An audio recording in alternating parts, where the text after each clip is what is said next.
seharusnya kan berangkat ke sana, kemudian ada agenda lain juga pulang kampung. Tapi menurut aku ketika Dr. Lompi mengabari bahwa menginisiasi open donasi dan beliau optimis bahwa akan mendapatkan hasil yang besar, yang maksimal untuk bantuan ke sana, makanya aku langsung agendakan untuk malam ini dukung inisiasinya Dr. Lompi, karena menurut aku kita butuh nafas perjuangan yang panjang. Sekarang ini masih di tahap dasar, yaitu memenuhi kebutuhan logistik. Setelah ini bakal ada tahapan selanjutan adalah rehabilitasi, merehab teman-teman yang kehilangan dengan segala masalah mentalnya, dengan segala kehidupan sehari-harinya dan lain sebagainya. Kemudian setelah itu masih harus ada rekonstruksi, harus ada pembangunan ulang rumah-rumah, fasilitas umum dan segala kebutuhan yang selama ini ada tapi hanyut karena banjir di Sumatera kemarin. Jadi nafasnya butuh panjang, dananya butuh besar. Karena itu kita harus mendukung inisiasi-inisiasi seperti ini untuk mendapatkan dana yang besar dan untuk juga mendapatkan umur yang panjang, karena ini baru pertama kali. Next akan ada 2 lagi, kata Dr. Tompi, penggalangan dana semacam ini untuk kebutuhan masyarakat di Sumatera, karena PR-nya banyak, tantangannya besar, dan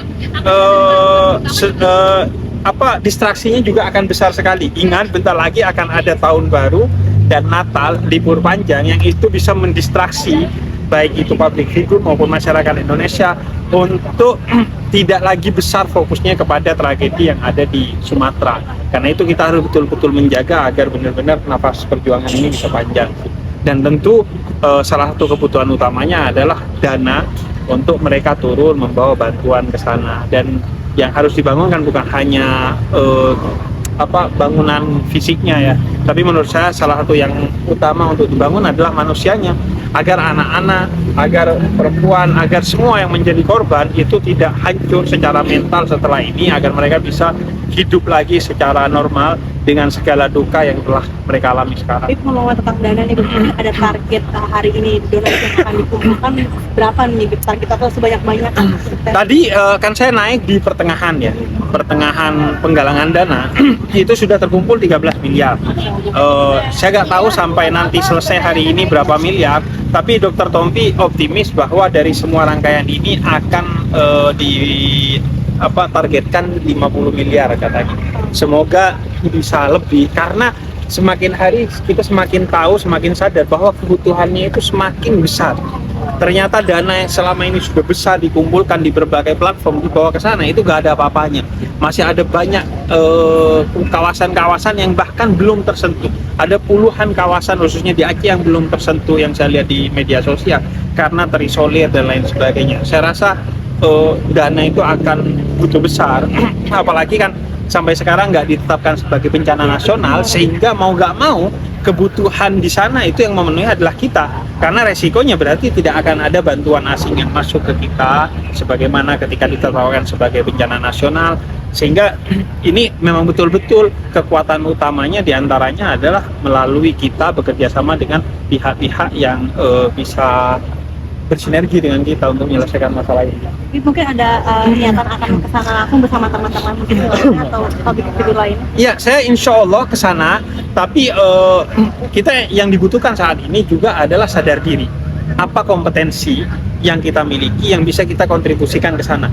Jangan main ke sana aja, yang ada kemudian kita menambah beban di sana.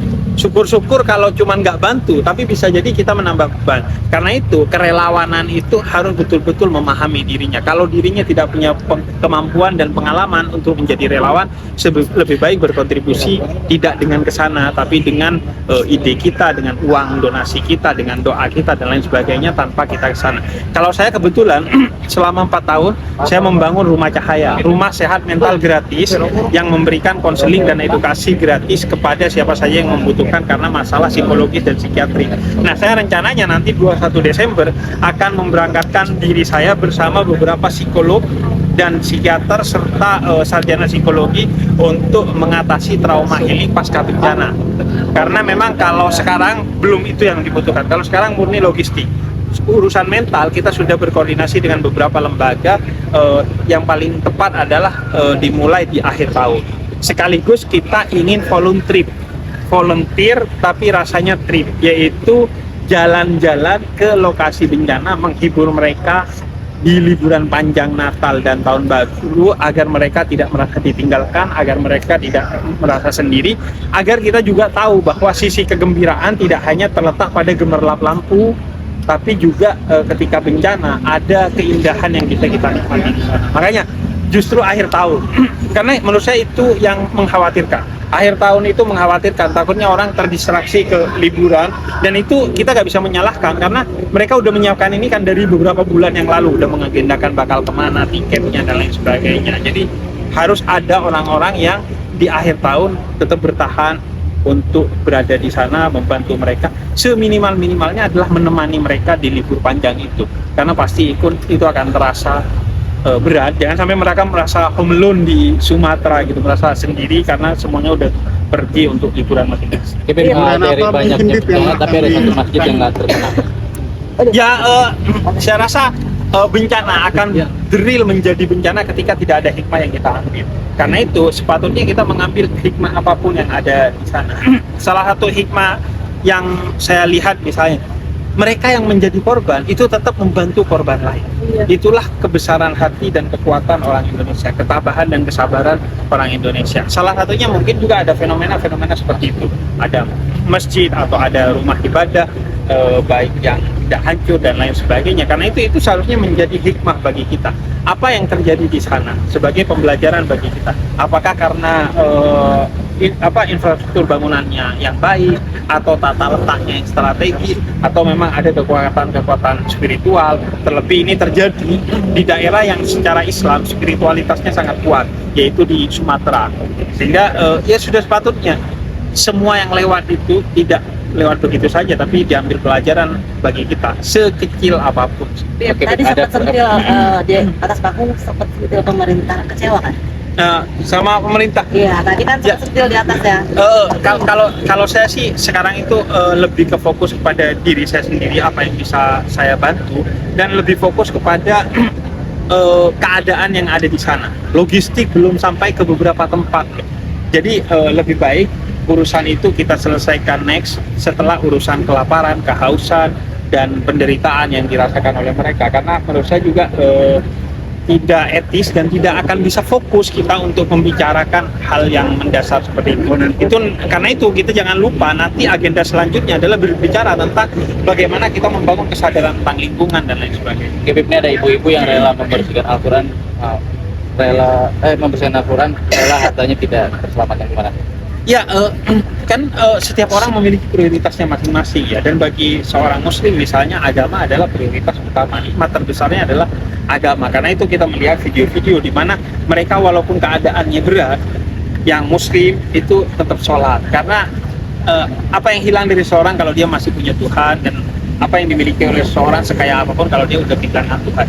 Karena itu mereka bencana terbesarnya adalah kalau tidak punya kesempatan untuk sholat, kalau tidak sholat. Karena itu fenomena-fenomena seperti itu seharusnya menjadi bagian dari pelajaran kita.